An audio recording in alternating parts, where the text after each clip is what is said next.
नमस्कार, मैं doctor PD. महंत, सहायक प्राध्यापक हिंदी, शासकीय महाविद्यालय भैंसमा। मैं आज आपके समक्ष बीए भाग 3 की कक्षा के लिए हिंदी साहित्य प्रथम प्रश्न पत्र के अंतर्गत छत्तीसगढ़ी भाषा साहित्य के रचनाकार और उनकी रचनाएं, इन विषयों को लेकर के मैं उपस्थित हुआ हूँ। बीए भाग 3 के छात्र छात्राएँ, आप इस वीडियो को देख कर के आप कंठस्थ कर लीजिए। जो जानकारी है ये आपके लिए बहुत उपयोगी होगी, मैं ऐसा समझ रहा हूँ। आइए हम लोग छत्तीसगढ़ी भाषा और उसके रचनाकार और उनकी रचनाएं, इन रचनाओं को हम 3 वर्गों में बांटते हैं। पहला तो प्राचीन, और दूसरा मध्ययुगीन, और तीसरा आधुनिक। प्राचीन जिसको हम लोग कह सकते हैं कि ये है आदिकाल, उसको बोल सकते हैं आप गाथा काल। और उसके बाद दूसरे भाग में प्राचीन के अंतर्गत ही आप उसको बोल सकते हैं मध्यकाल या भक्ति युग के काल। अब अपने को ये देखना होगा कि आदिकाल में, वीर गाथा काल में कौन कौन से कवि हुए, रचनाकार हुए छत्तीसगढ़ी भाषा के, और कौन कौन सी ऐसी रचनाएं लिखी गई जिनको हम कंठस्थ याद कर सकते हैं। और इसमें दूसरे भाग में हम प्राचीन काल के ही अंतर्गत छत्तीसगढ़ी भाषा के अंतर्गत जो रचनाएं हैं उनको हम कह सकते हैं मध्यकाल अर्थात भक्ति काल। आप हिंदी साहित्य में भी भक्ति काल पढ़े होंगे। लगभग 15वीं शताब्दी के शुरुआत होता है भक्ति काल। ठीक वैसे ही छत्तीसगढ़ी में भी भक्ति काल की शुरुआत 15वीं शताब्दी से मानते हैं, और वो 1900 सन तक के इसका प्रचलन होता है, आगे बढ़ता है। हम ये पहले जाने कि छत्तीसगढ़ी भाषा में कौन कौन सी ऐसी रचनाएं हैं, रचनाकार हुए हैं जिनको हम छत्तीसगढ़ में जान सकते हैं।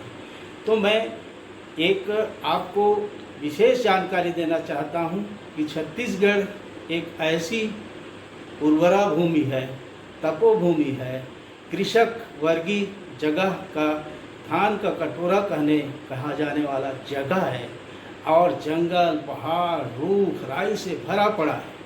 अब इसमें आप याद करिए कि प्राचीन गाथाओं को लेंगे हम, तो हमको जो कहानियाँ, जो गाथाएं, जो श्रुति के माध्यम से, सुनने के माध्यम से मिल जाया करता था, वही हमारे लिए कबीर की आँखीं देखी की भांति हमारी कथाएं जो है, हमारी लोक गाथाएं जो है, छत्तीसगढ़ के रहवासियों की संस्कृति और परंपरा के संबंधित जो जानकारी है हमारे साथ में, हमारे पास में, बिना लिखे किताबों को, बिना पोथी को पढ़े भी, बिना पढ़े ही हमको सुन के सब याद हो जाता है। आप याद करें कि हमको अभी भी हमारे छत्तीसगढ़ में पंडवानी है, रामायण है, और बहुत सारी चीज़ें हैं जो सुनने में आता है। पंडवानी आप सुन सकते हैं, बांस गीत के माध्यम से पंडवानी कही जाती हैं, गाई जाती हैं। ऐसे ही रामायण की गाथा भी जो है वह छत्तीसगढ़ में गाई जाती हैं। पंडवानी भी 5-5 दिन, 6-6 दिन तक की कथा को पूरा किया जाता है। ये परंपरा रही। और दूसरी चीज़ ये भी बताना चाहेंगे आपके पास कि छत्तीसगढ़ में ऐसे वीर पुरुष नहीं हुए, ऐसा कहना सर्वोचित अन्याय होगा। ये समझना होगा बारीकी से कि छत्तीसगढ़ में लड़ने मरने, लड़ाई करने वाले लोग हुए ही नहीं। छत्तीसगढ़िया सबले बढ़िया, इसीलिए तो कहते हैं यहाँ लड़ने का दरकार नहीं है, यहाँ प्रेम है, भाईचारा है, सानिध्य है, मदद करने की भावना है, एक दूसरे को लेकर के चलने की भावना है। ये बात छत्तीसगढ़ी में है, और इसी तरह से भाषा में है और उसके साहित्य में है। प्राचीन साहित्य से लेकर के अद्यतन साहित्य के अध्ययन में यही बात हमारे सामने में प्रस्तुत होती। आइए हम शुरुआत करते हैं। आप देखते चलते हैं कि कैसी कैसी रचनाएं हैं और इनकी क्या क्या विशेषताएं हैं। तो आइए छत्तीसगढ़ी भाषा के प्रमुख प्राचीन रचनाकार और उनकी कृतियां। अब इसमें हिंदी साहित्य प्रथम प्रश्न पत्र के अंतर्गत ये है छत्तीसगढ़ी भाषा के प्राचीन रचनाकार और उनकी रचनाएं। तो हमने दो भाग में बांटा है, याद करने के लिए मैंने कहा याद कर लें। आदिकाल जिसको कहते हैं गाथा काल, गाथा माने कहानी, और भक्ति काल जिसको मध्य काल कहते हैं। अब ये काल 1000 से 1500 साल तक के चले, अब 1500 साल से 1900 तक के चले। आदिकाल को 3 गाथाओं में, एक प्रेम गाथा, वीर गाथा और पौराणिक गाथा या धार्मिक गाथा, ये 3 भागों में बांट सकते हैं। तो आइए अब हम एक एक करके देखें कि आदिकाल 1000 सन के आसपास ये हमारी कौन कौन सी गाथाएं हैं जो छत्तीसगढ़ी भाषा में आई और लिखे गए और उनके रचनाकार हैं। तो इसमें देखें कि प्रेम गाथा, प्रेम गाथा में केवला रानी, अहिमन रानी, रेवा रानी, ये जो कथाएं हैं ये सब रानी रानी की कथाएं, नारी विषयक कथाएं, पुरुष विषयक कथाएं नहीं। अर्थात यहाँ इस भूमि में, इस तपोभूमि में ऐसी भी वीरांगनाएं हुई हैं, नारियां हुई हैं जिनके जद्दोजहद, उनकी जो दृढ़ता है, उनकी बल है, उनकी सत्यता है, उनकी निष्ठता है, को हमारे छत्तीसगढ़ में हम लोग प्रेम गाथा के रूप में, उनकी वीर गाथा को, प्रेम गाथा को हम लोग जानते हैं, सुनते हैं, पढ़ते हैं। दयाशंकर शुक्ल ने इन गाथाओं को चारण काव्य कहा, बैलेट्स कहा उन्होंने, बैलेट्स कहा, बैलेट्स मतलब होता है चारण काव्य। और ये बांस गीत के माध्यम से इसकी प्रस्तुति की जाती है, चाहे वो रेवा रानी की कथा हो, अहिमा रानी की कथा हो, प्रेम गाथा, रेवा रानी की कथा। अब दूसरा देखिए वीर गाथा, इसमें राजा वीर सिंह की गाथा को कही गई है।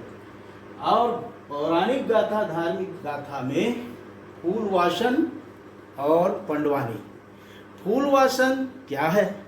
फूलवासन जिसमें सीता जी जो है लक्ष्मण जी को आदेश करती हैं कि मेरे लिए फूलवासन फूल को लेकर के लक्ष्मण तुम आओ, और उसका आज्ञा पालन लक्ष्मण जी को करना पड़ता है।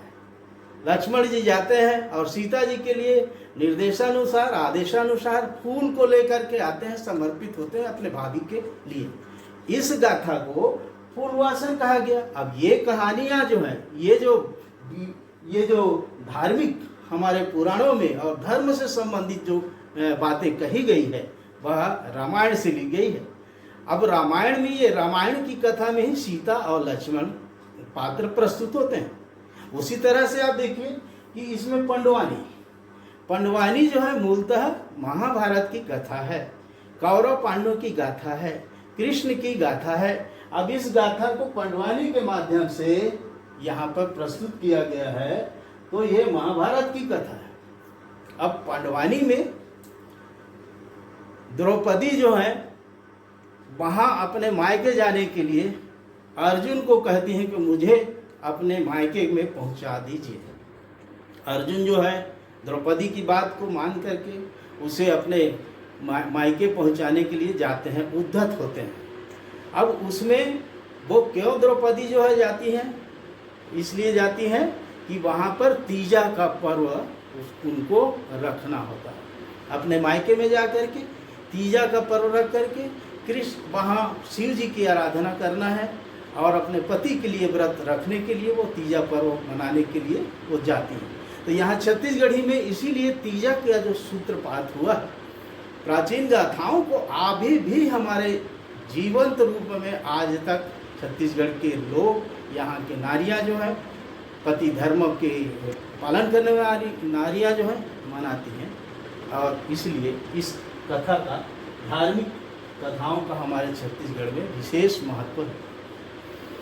मैं एक उधर ले चलता हूँ आपको कि खैरागढ़ जो स्थान है छत्तीसगढ़ में, छत्तीसगढ़ है, जैसे लाफागढ़ है, रतनपुर एक गढ़ है, इसी तरह से खैरागढ़ है। खैरागढ़ में साहित्य के लिए और संस्कृति के लिए विशेष स्थान है।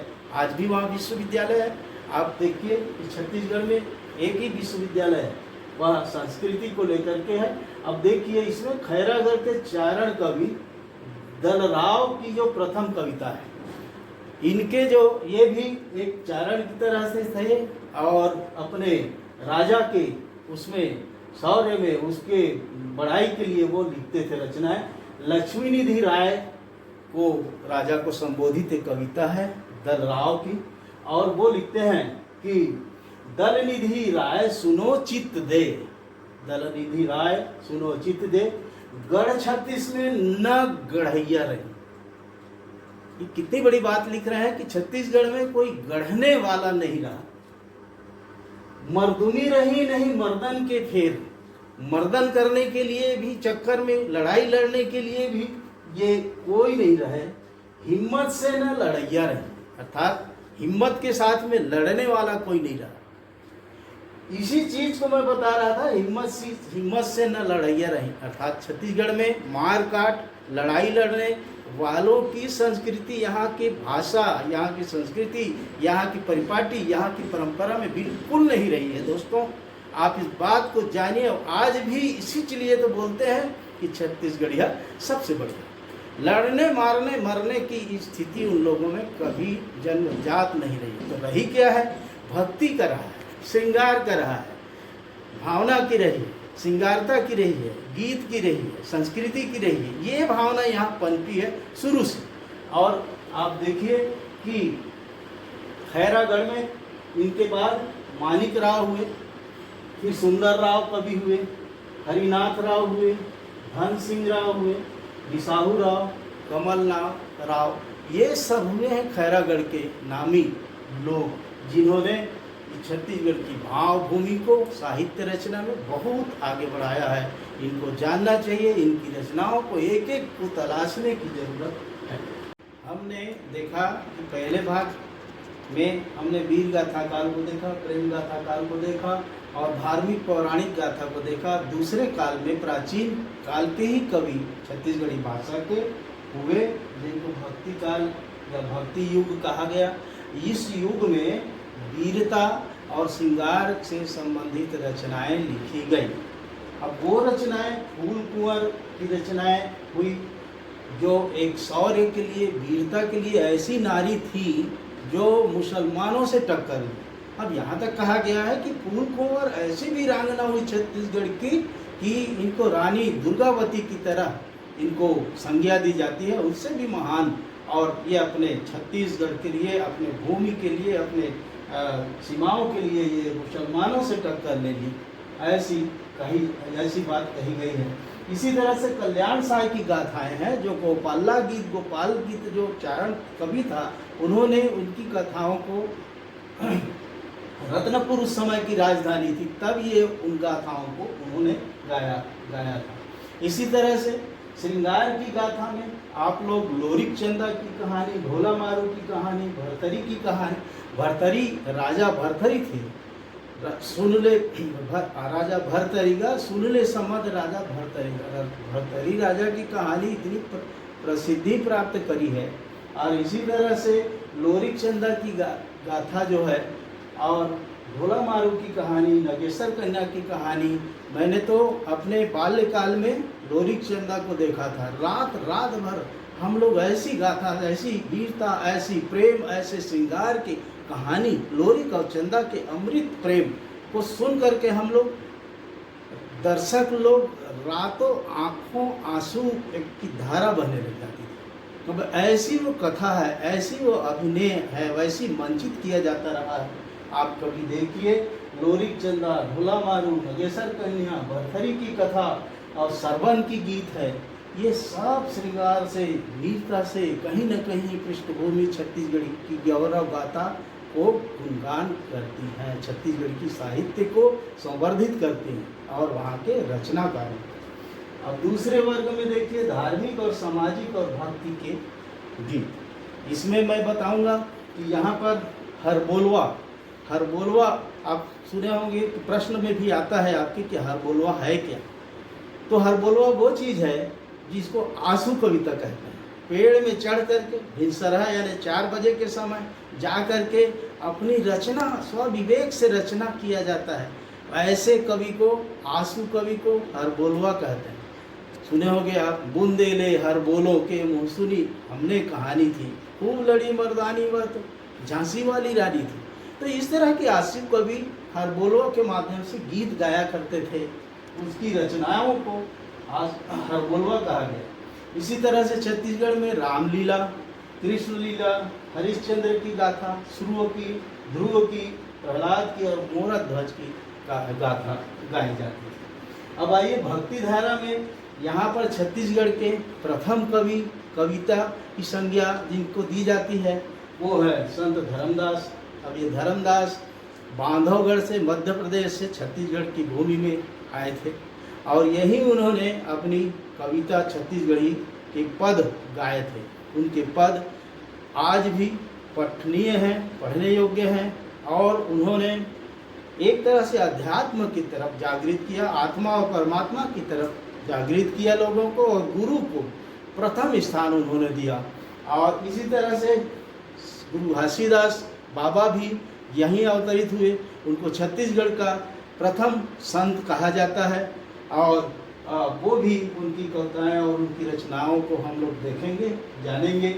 इसी तरह से आप छत्तीसगढ़ के रत्नपुर जगह में छत्तीसगढ़ के प्रथम जिसको बोलते हैं वाल्मीकि की संज्ञा जिनको दी जाती है वो गोपाल चंद्र मिश्र को दी जाती है। और खूब तमाशा में इन्होंने खूब तमाशा लिखी और उसमें छत्तीसगढ़ के शब्द का प्रयोग सर्वप्रथम गोपाल चंद्र मिश्र ने किया। उसके बाद रेवाराम, ये दोनों जो हैं रतनपुर, उस समय रत्नपुर राजधानी थी, छत्तीसगढ़ का राजधानी, तो रेवाराम को और गोपाल चंद्र मिश्र को बहुत ख्याति मिली, उपलब्धि मिली।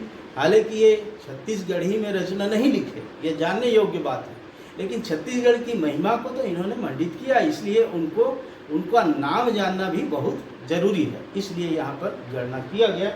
आइए धर्मदास जी के छत्तीसगढ़ी पद। आपका जो जन्म हुआ 1395 ईस्वी में हुआ सन में, और आपकी मृत्यु जो है 1512 में हुई। इस तरह से आप लगभग 120 वर्ष इस छत्तीसगढ़ में रहे और यहाँ 120 वर्ष की आयु तक आप जीवित रहे। गुरु घासीदास बाबा जो है इसी तरह से 1756 में जन्म हुई, 1850 में गिरोध नाम है, आजकल गिरोधपुरी नाम हो गया है, वहाँ आपका जन्म हुआ और आपके गुरु का नाम रामानंद था और धर्मदास के गुरु का नाम कबीर था। धर्मदास जी ने छत्तीसगढ़ी में जो पद रचनाएं की हैं उसकी कुछ पंक्तियों को यहाँ पर लेते हैं और उन्होंने किस तरह से भक्ति युग में भक्ति का सूत्रपात छत्तीसगढ़ी में किया। गुरु पैया लगाओ नाम लखा दीजिए हो, गुरु पैया लगाओ नाम लखा दीजो हो, जन्म जन्म के सोया मनुआ सबदन मार जगा दीजो हो, घट अंधियार नैन नहीं सूझे ज्ञान का दीप जगा दीजो हो। हे गुरु, आप मुझे ज्ञान की ज्योति मेरे भीतर जो सोया हुआ सुसुप्त मन है उसको जागृत कर दीजिए। दूसरे इनके भजन है, भजन करो भाई रे ऐसन तन पाएगे, नहीं रहे लंकापति रावण और नहीं रहे दुर्योधन राय रे, माता पिता सुत ठाढ़े भाई बंद, आयो जम राज पकड़ ले जाई रे। इसके द्वारा ये संदेश है कि यह शरीर जो है नश्वर है, आप गुरु के शरण में जाइए और गुरु के आज्ञा से आप भवसागर को पार होइए। सत्कर्मों के द्वारा इन्होंने आगे बढ़ने, मनुष्य मात्र को आगे गोर जाने के लिए संकेतित किया है इन पदों में छत्तीसगढ़ी को। अब एक पद और जो पाठ्यक्रम में नहीं है लेकिन धर्मदास जी के छत्तीसगढ़ी पद है वो भी मैं सुना रहा हूँ। जमुनिया के डारा मुरी तोड़ देवो हो, एक जमुनिया के 14 डारा और सार सबदले मोड़ दिवे हो, काया कंचन गजब पियासा नाम बूटी रस घोर दियो हो। जमुनिया की डारा जो है कबीर पंथ में ये गुरु परंपरा के निर्वाह में 14 प्रकार के हमारे जो विकार हैं उसको तोड़ करके गुरु जो है हमको नाम लखाता है, नाम रूपी बूटी को देता है और ये कहते हैं कि आज घर आए साहब मोर, हुलसी हुलसी घर आंगना बटोरा मोतियन चौक पुराई। तो इस प्रकार से धर्मदास जी जो है यहाँ पर गुरु शब्द का आह्वान करके मनुष्य मात्र को आगे ले जाने की बात छत्तीसगढ़ी पद के द्वारा करते हैं। इनकी रचनाएं बहुत प्रसिद्ध हुई धर्मदास जी की, इसीलिए छत्तीसगढ़ी के प्रथम कवि की संज्ञा इनको दी जाती है। ये ध्यान रखने योग्य बातें। अब आइए संत गुरु घासीदास बाबा के संबंध में ये कहा जाता है कि ये महंगू राम और अमरावती के पुत्र थे। महंगू राम पिता थे और इनके 5 पुत्र हुए, जिसमें ननकू, मनकू, घासीदास, गंगा और जोगी। तो ये तीसरे नंबर के पुत्र थे बाबा घासीदास। इनको गिरोधपुरी में एक ईश्वरीय ज्ञान हुआ, परमात्मा का ज्ञान हुआ और ये आगे बढ़े। और इनकी जो रचनाएं हैं अभी भी प्रसिद्ध।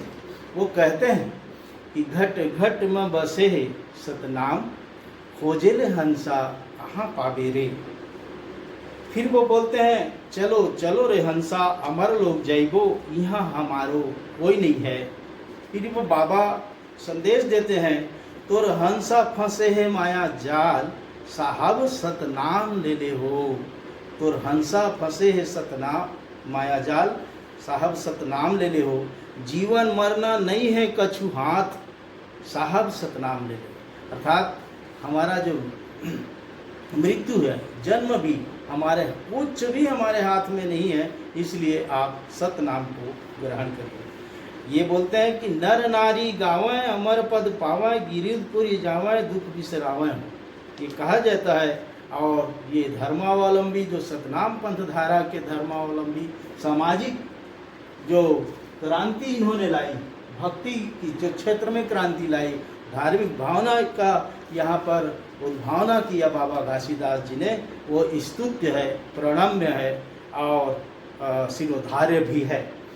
वो कहते हैं अमरावती के कोरामा, छत्तीसगढ़ के माटीमा, गिरोधपुरी के छातामा। छाता, वहाँ छाता पहाड़ भी है गिरोधपुरी में, कभी आप जाएंगे तो देखेंगे। और गुरु जन्म धरे है, गुरु जन्म धरे है। और एक पेड़ औरा, दूसर पेड़ धौरा साहब, सतनाम के सतलोक लाया साहब। यहाँ पर औरा और धौरा। उसी तरह से धर्मदास के पद में जमुनिया के डारा तोड़ दिए हो। उसी तरह से कबीर के जो पद है उसमें भी आप देखे होंगे कि प्रकृतिवादी चिंतन है। अर्थात हमारा जो छत्तीसगढ़ है प्रकृति संपोषित प्रदेश है। यहाँ के जलवायु में, यहाँ के नदी में, यहाँ के नाला में, यहाँ के पेड़ पौधों में प्राण वायु संचरित होती है लगातार। इसलिए छत्तीसगढ़ की भूमि, यहाँ के लोग खुशहाल हैं, आनंदमय। मैं ये बताना चाहूँगा कि गोपाल कवि ने खूब तमाशा 1686 में ये लिखा उन्होंने, और कलयुग के संबंध में एक भविष्यवाणी की थी, कली शतक लिख करके, उसको भी बता रहा हूँ जो आज भी प्रतिफलित हो रहा है। लोभी गुरु लालची चेला, झूठे मंत्र चलावे, नहीं विश्वास दो उनको आवे। लोभी गुरु लालची चेला, झूठे मंत्र चलावे, नहीं विश्वास दो उनको आवे। कली में दंभ पूजावे, दम यानी घमंड की पूजा हो। सब देखा देखी, दिन 10-10 माला तिलक सुधारे, और विभव पड़े तो विमुख राम से। यदि तकलीफ हुआ तो राम से अलग हो जाते हैं, और राम भक्त को मारे, राम भक्त को ही मारने लग जाते हैं। कलयुग में दंभ पूजा है। ये इन्होंने रामचरितमानस के तुलसी जी ने जो लिखी थी कि कलिमल ग्रसे धर्म सब, लुप्त भय सदग्रंथ। इससे परिपूरित होकर के इन्होंने लिखा था। तो मैं आज आप लोगों को ये प्रथम भाग, जिसमें प्राचीन रचनाकार और उनकी रचनाओं के संबंध में बताया, मैं इसका द्वितीय भाग, जिसमें अर्वाचीन माने आधुनिक रचनाकारों के संदर्भ में बताऊंगा, जो सन 1900 के बाद के रचनाकार और उनकी रचनाएं हैं, कैसी नई कविता के रूप में छत्तीसगढ़ी में मोड़ लेते हैं, उसको हम देखेंगे। धन्यवाद।